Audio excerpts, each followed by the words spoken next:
अभी मैं सुबह से प्रयास कर रहा था कि विनेश के लिए बोलूं, जब उसको डिस्क्वालीफाई किया गया, विनेश या नहीं, लेकिन ऐसा लगा जैसे हमें चाकू घुसेड़ दिया गया।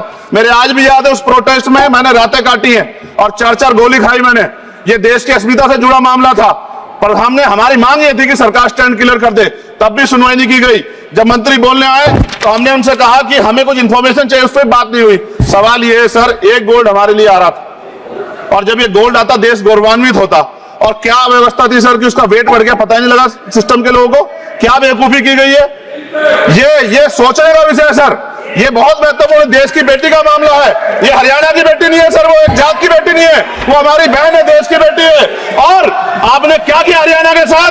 आपने हरियाणा का बजट कम किया, जबकि सबसे ज्यादा मेडल हरियाणा लेके आता है।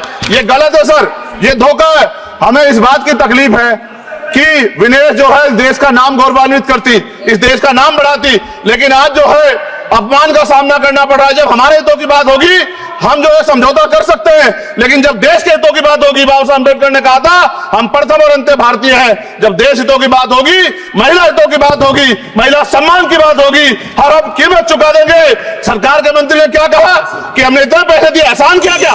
खैरात दी क्या आपने कोई? खत्म कर रहा हूं सर, खैरात दी क्या आपने कोई? इससे ज्यादा पैसे हम आपको दे देंगे, लेकिन आपको चाहिए था कि इस मामले को संभालते और देश का सम्मान बढ़ाते। आपने लापरवाही बरती, इसका खामियाजा हमें भुगतना पड़ा। मैं आपसे आग्रह करूंगा कि जब वो बेटी देश लौटे सर, जब वो बेटी देश लौटे, रुक जाओ प्लीज, प्लीज, जब वो बेटी देश लौटे, मैं आपसे आग्रह करूंगा कि स्पीकर सर यहां बुला के उसका सम्मान करें।